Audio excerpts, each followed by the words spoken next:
할렐루야. 오늘도 함께 하신 주님을 찬양합니다. 오늘 같이 나눌 하나님의 말씀 신명기 22장 1절로 12절까지의 말씀을 통하여 일상생활의 지침이라는 제목으로 같이 나누기를 원합니다. 자, 신명기 22장부터는요. 이제 일상생활에 관련된 그러한 자세한 지침들을 소개해주고 있는데요. 그 중에서 이스라엘 백성은 이웃을 배려하고 또한 이방인 족속과 구별되는 삶을 살아야 합니다. 그래서 이 이웃과 뭐의 관계에 되어진 일상생활을 하나씩 말씀해주고 가르쳐주고 계신데요. 오늘은 뭐 이웃의 재산과의 문제들, 그 밖에 여러 규정들을 같이 나누기를 원합니다. 자, 한 절 한 절씩 읽으면서 먼저 주님의 은혜 나누기를 원합니다. 먼저 1절부터 4절까지의 말씀입니다. 네 형제의 소나 양이 길 잃은 것을 보거든 못 본 채 하지 말고 너는 반드시 그것들을 끌어다가 네 형제에게 돌릴 것이요.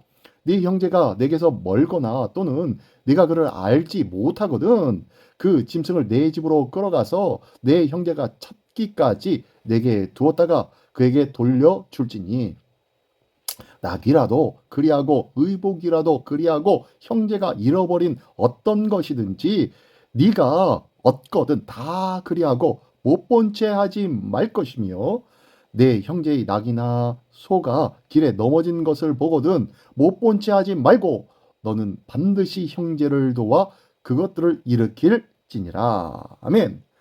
자, 오늘 1절부터 4절까지 계속 반복되어지는 그 문구가 있네요. 뭐냐면은 보거든 못 본 채 하지 말고 라고 하면서 못 본 채 하지 말라고 말씀하고 있습니다. 이웃의 손실을 나와 상관없는 일이라고 못 본 채 해서는 안 된다 라고 말씀하고 계신 것입니다. 그를 자기 형제로 여기고 사랑한다면 그의 손실을 입은 그 허탈하고 당황스러운 마음을 먼저 헤아릴 것입니다. 그러면 자연스럽게 그의 손실을 막고 또한 재산을 지켜주기 위해서 내가 할 수 있는 일을 하게 될 것입니다. 주변에 내 도움이 필요한 이웃을 보게 되면 내 형제로 여기고 도와주는 것. 이것이 당연한 것 아니겠습니까?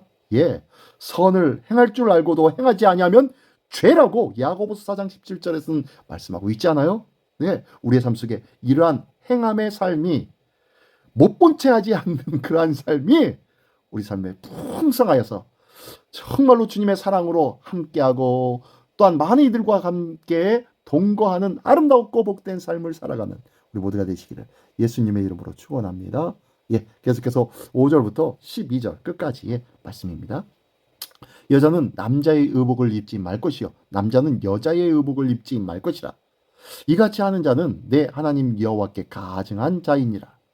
길을 가다가 나무에나 땅에 있는 새의 보금자리에 새 새끼나 알이 있고 어미새가 그의 새끼나 알을 품은 것을 보거든 그 어미새와 새끼를 아울러 취하지 말고 어미는 반드시 놓아줄 것이요 새끼는 취하여도 되나니 그리하면 네가 복을 누리고 장수하리라.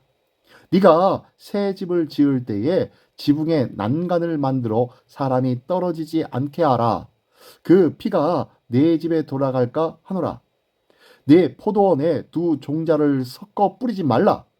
그리하면 네가 뿌린 씨의 열매와 포도원의 소산을 다 빼앗길까 하노라. 너는 소환하기를 결의하여 갈지 말며 양털과 배실로 섞어 짠 것을 입지 말지니라. 너희는 너희가 입는 겉옷에 내 귀에 술을 만들지니라. 아멘. 자, 5절부터 12절까지의 말씀에는 여러 가지 내용의 일들이 있는데요. 하나씩 한번 짚어볼까요? 자, 5절, 9절, 11절 이렇게 보면요. 의복에 대해서 말씀하고 있습니다. 남녀가 의복을 반대로 입는 것 이것은요. 가나안의 이교적인 풍습이었고 또한 어울리지 않는 것에 혼합하는 것 이것 역시 이방 나라의 풍습이었다는 거예요. 그래서 하지 말라고 하는 것입니다. 이스라엘은 옷 입는 것, 농사 짓는 것 등 지극히 일상적인 일에서도 이방 민족과 다른 하나님 나라 백성만의 신앙과 신학을 담아내야 하는 복된 삶을 살아야 했다는 것이에요.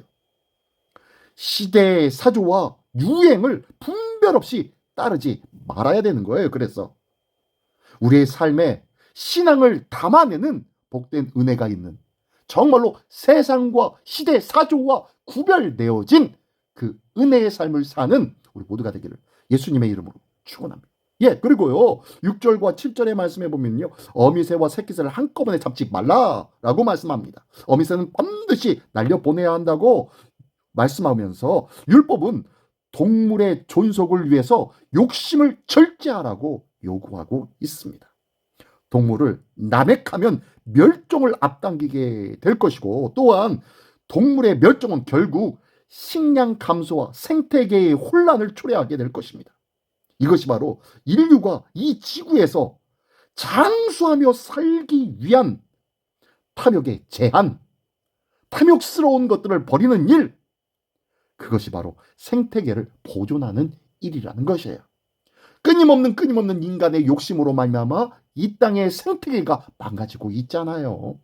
그래서 사람의 탐욕이 이 세상을 끊임없이 망가뜨리고 있다는 것을 꼭 기억하며 생태 신학적인 그러한 믿음의 삶을 우리 모두가 살아가기를 원합니다. 또한 8절에 보니까요, 네가 새 집을 지을 때 지붕 난간을 만들어 사람이 떨어지지 않게 하라 라고 했는데요, 이게 무슨 소리냐면요, 위험한 줄 알면서도 적절한 조치를 취하지 않으면은 이 안전에 대하여서 미흡한 네가 그 책임을 다해야 된다라고 말씀하고 있는 거예요. 요즘에도 부실공사나 산업 현장의 안전조치가 미흡하여서 사람이 다치거나 죽는 일들이 곧잘 일어나기도 하지요. 어쩔 수 없는 사고라면 뭐 그럴 수도 있겠지만요, 사람이 조심하고 다시 점검하며 다시 한번 돌아봄으로 말미암아 사고를 미연에 방지할 수 있다면요, 이것은 반드시 행해야 될 일인 줄 믿습니다.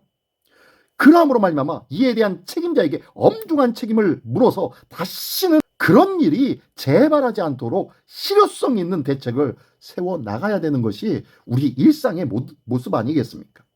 그것이 과거 3400년 전에 있었던 하나님의 말씀, 즉 율법의 정신이었다는 거예요.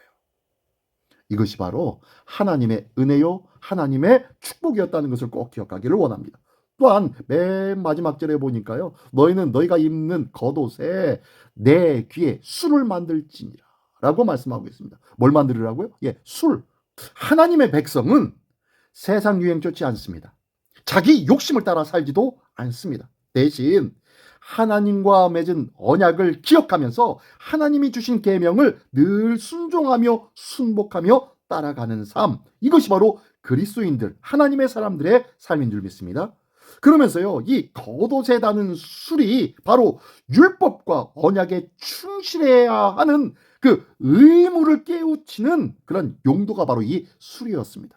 이 술을 보면서 나는 하나님의 백성이다, 내 옷에 걸쳐져 있는 이 술이 철렁철렁 내 흔들리는 그 모습을 보면서 나는 하나님의 말씀 안에 살아가는 은혜와 긍휼과 자비의 삶을 살아가는 자다 라는 것을 늘 경험하며 늘 기억하며 늘 자부심을 가지고 살아가는 것, 이게 바로 하나님의 백성의 삶이죠.